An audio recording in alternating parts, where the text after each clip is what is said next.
Ente z'enyankore nizimanywa nkezo ez'amahembe maringwa ezeka yabireye hamwe amate, enyama, empo n'ebindi bingi. Okutunga ente nyingi kikaba kirebeka nk'akamanyiso k'obutungi. Emyaka kuyagenzire neerabaho okutunga ente ezi nakwe kukagenda nikucendeera abantu batandika kutunga enjungu ezi barikureberera omu kiju. Konka habw'embeera y'ensuguma nehinduka obunyansi bwonka hati obutwine tuburikumara. Noiza kusanga ngu ente zazooka omu kishaka zarya konka kuzaragayo tuzakora ki tuzakuha ekyo orikwenda. Abariisa bakija bakimanya ngu ente z'enyankore tizirikurugwamu amate mingi.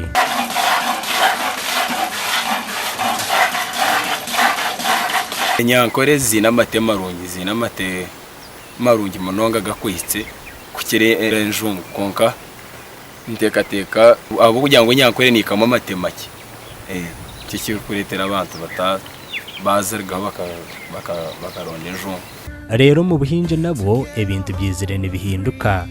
Ira omuhingi akaba yesiga itaka rye riine orwezo n'entaasa y'obwire seasons ekaba etahindahinduka nka hati.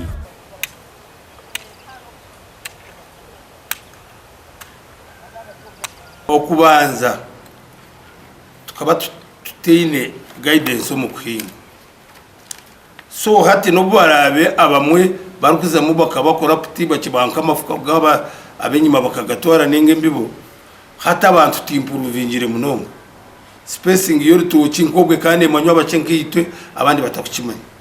Abahingi hati nibejunisa tekinologiya nikwe batungura omutindo gw'obuhingi.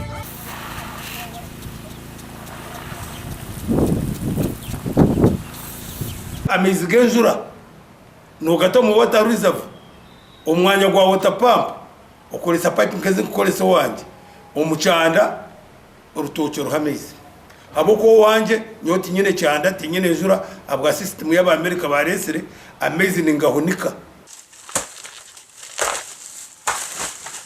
Empinda hinduke nyingi umuburisa n'obuhingi bona nibazegamiza abantu okweyongera omunsi. Nehaza kwimuka eki turikweta pressure ahitakeri nutuza kuri stress ngo kuri omuntu yatinyine stress na nitakeri ntukora ki turi stressing. So population versus size yensi abo ko yetera kweyongera konka population neyongera nikimanyisa ngu na no kukoresa ebiryo mu nsejo range yatwire nabyo nukukora ki nukweyongera.